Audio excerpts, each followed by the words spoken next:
لما آمنوا كشفنا عنهم عذاب الخزي في الحياة الدنيا ومتعناهم إلى حين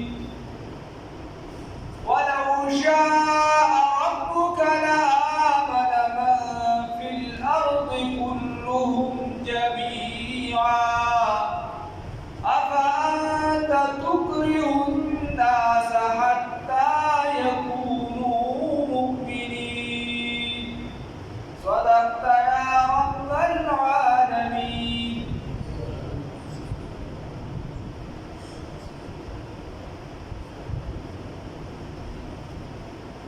واو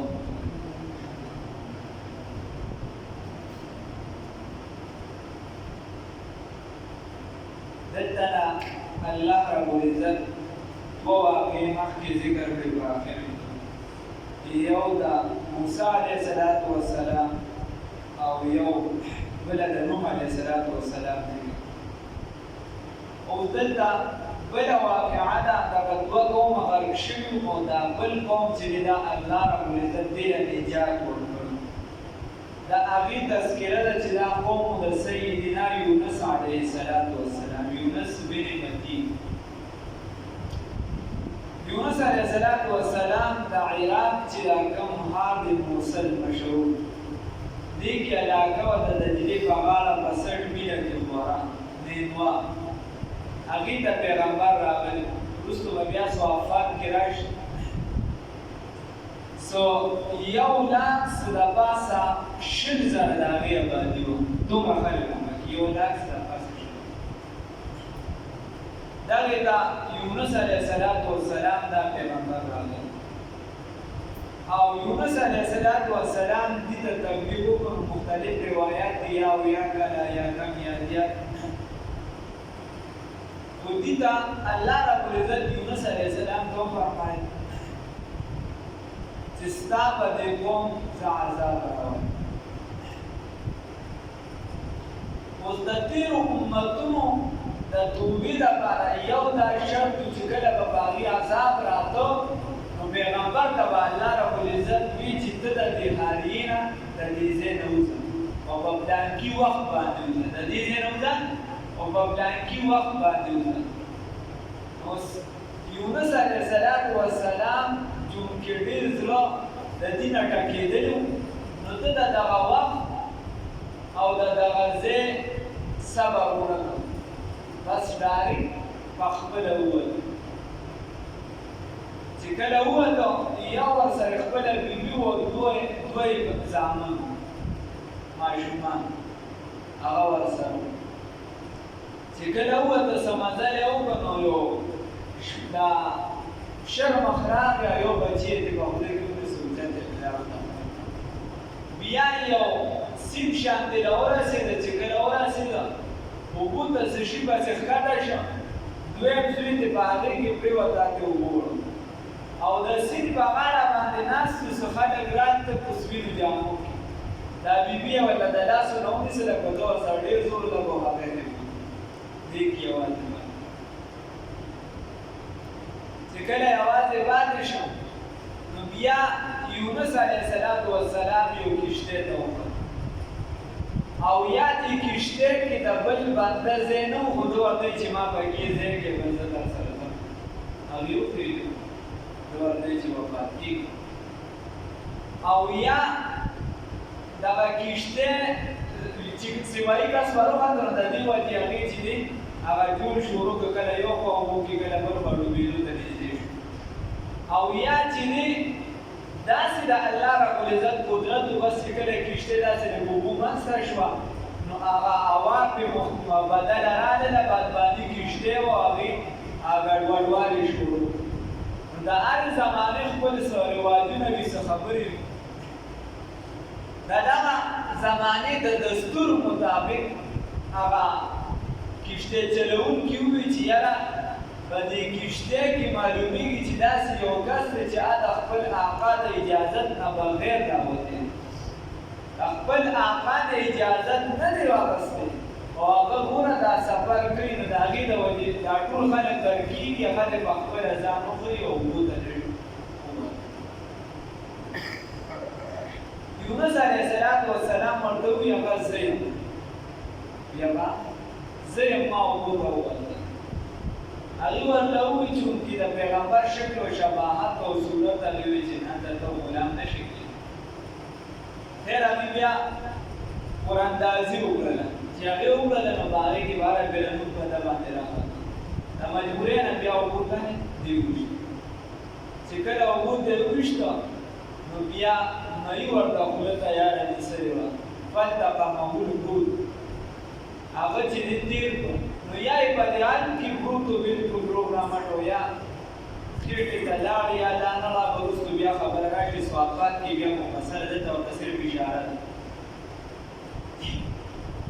نو هغه تېر کړه هغه څلوېښت ورځې دا یونس علیه السلام وساته ځان سره الله رب العزت ورته وي چې ته به دې خرابې نه دا صرف وساتې آیات داسې مفهوم دلته دا شو انت یونس علیه السلام دې قوم ورته وي چې کله ورته ده چې به تاسو عذاب راځي نو هغوی ورته وي چې یو کس پکې راپاڅېد چې کله به عذاب راځي یونس علیه السلام ورته وي یو 3 ورځې بس اوس چې دا 3 ورځ شوه او د اسمان په کنارو په دې مازدیګر کې داسې زیړوالی شانتې ولګېد هغې کې داسې داسې لوګي موګېدوب شانتې محسوس کړې یو څه بل نو دوی پوه شو چې یاره که یونس علیه السلام موږ منو که نه خو دا خو موږ ټول منو چې هغه په موږ کې بزرګ انسان دی هغه چېرته چا سره بدي نه وه کړو خبرې زموږ ده پیدې کوله او ویلېده سخت چې ویلېده نو ټول میدان ته راووته حتی کتابونه لیکي چې خپل څاروي هم ځان سره ډوبل وباسي او ډېر په عاجزۍ او زارۍ سره الله ته فریادونه شروع کړو چې الله ته فریادونه شروع کړو نو وایي کله دومره وژړل چې کله به دې ژړل هغه څاروي چې کوم هغې به چې د خپلو مالکانو ته وکتل نو د هغې د سترګو نه بازونه اوښکې لاړل دومره دې ژړا وکړه او نور خو چونکې احکامات خو دې پیغمبر ونه منه احکامات ورته بده نه وه نو بس لا اله الا الله یونس رسول الله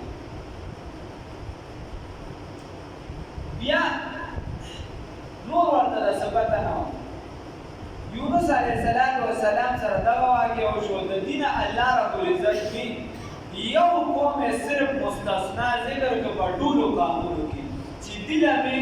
عذاب مې د دې نه دا ډاډېده کړی دی په وخت د هغه کې چې کله په دې باندې عذاب راته یعنې عذاب راغلی و ما ته ډاډېده کړ داسې بل قوم نشته بل وا توجه مخې داسې بل قوم نشته چې په هغې باندې د عذاب راغلی او ما ته د هغې نه عذاب دا لرې کړي الله رب العزت وایي فلولا کانت قریة بس ولې کانت قریة نه دی اهل د قریې آمنت چې ایمان یې راوړی بس ولې اهل د قریې چې دي ایمان نه راوړي فنفعها چې فایده یې ورکړې وي دې لره ایمانها ایمان لري الا قوم یونس مگر قوم د یونس نو ګوره فنفعها ایمانها چې نفع ورکړې وه دې لره ایمان لري قبل العذاب د عذاب نه مخکې چې دې ایمان راوړی وي چې د عذاب ولا د ایمان ولا پیدا ورکړی وي د ایمان راوړم والله دې یو قوم مستثنا کړه چې دې د عذاب را رسېدلي او ما دې دغه عذاب کړی الا قوم یونس هغه اثرات یې راښکاره شوي لما آمنوا هر کله چې ایمان راوړو کشفنا عنهم عذاب الخزي لرې مې کړ د دې نه هغه عذاب ډډې ته مې کړ د شرمندګۍ په دنیا کې ومتعناهم الی حین او فایده مې ورکړه دې ته یو وخته پورې الی حین دلته قیامت معنا نه تر یو وخت زمانې اوس خبره دا وه چې کله یونس علیه السلام دغه د مهي مرتوي یا په ججوره کې په هغه کې ساته په مړی کې یا چې دې لاندې خېړې د پوسکو وغیره بیا یونس علیه السلام په دغه کې یوه وظیفه کوله، لا اله الا انت سبحانک انی کنت من الظالمین. رسول الله صلی الله علیه وسلم فرمایي د حدیث مفهوم دی، وی دعوت المکروب دعوت ذی-النون، وی دا دعا ده د هغه بنده، دا دعا ده د هغه بنده، د هغه پیغمبر کوم چې د مهي په خېټه کې او د پریشان چې هغه پریشانۍ حل. د دې وجې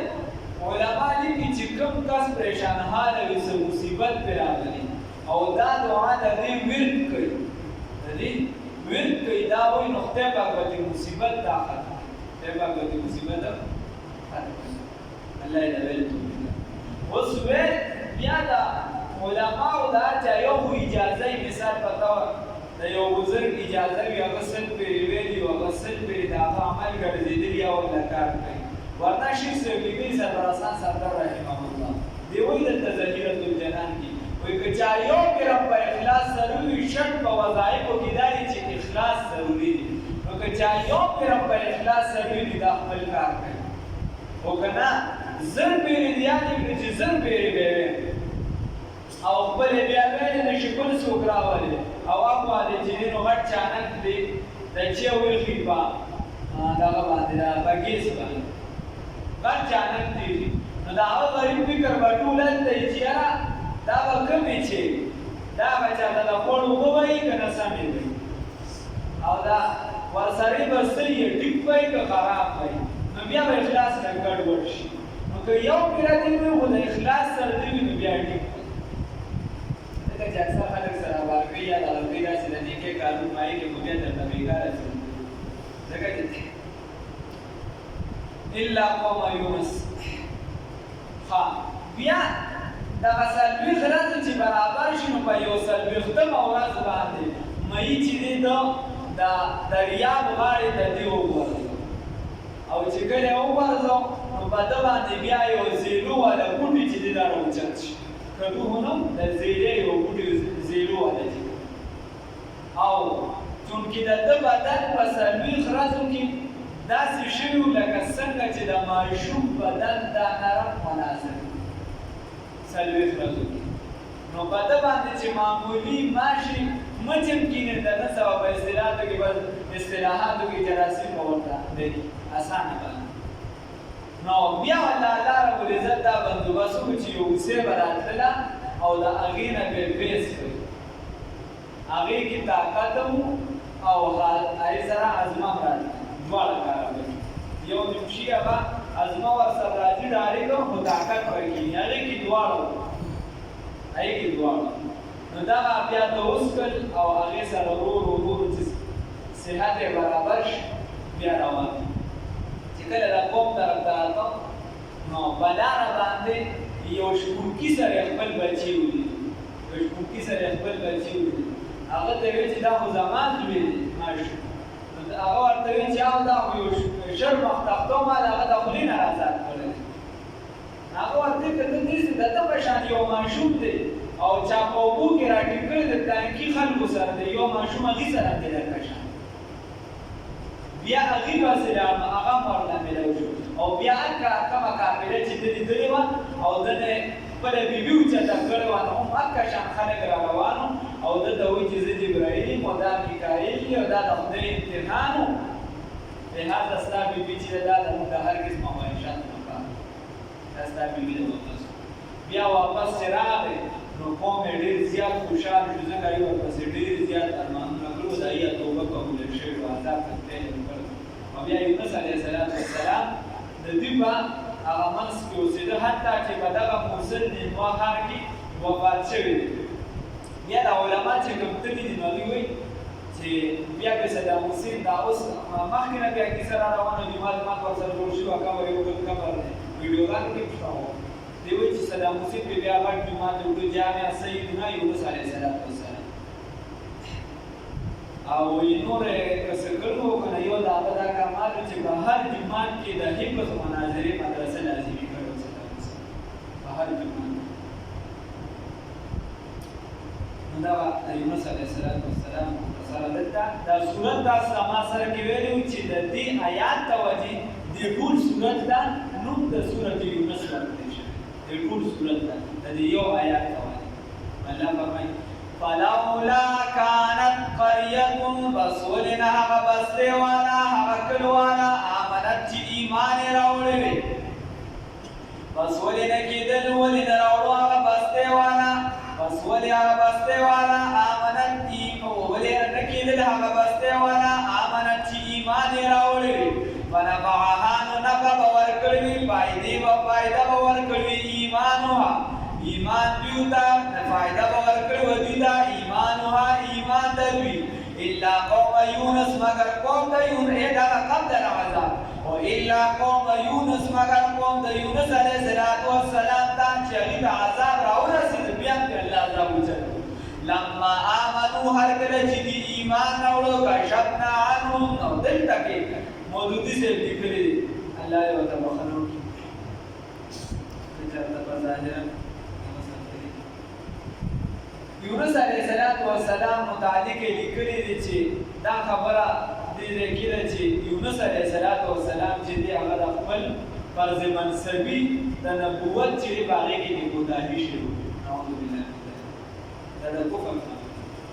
پیغمبر متعلق چې هغه د نبوت په منصب کې دا هغه کمې کوتاهي شوی دا خطرناک خبره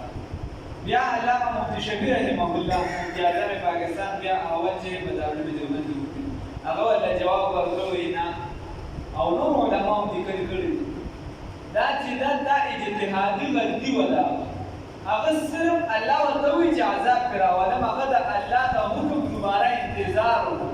او هغه د خپل نبوت ار یو سیده ته پوره رسول علامه بدوی رحمه الله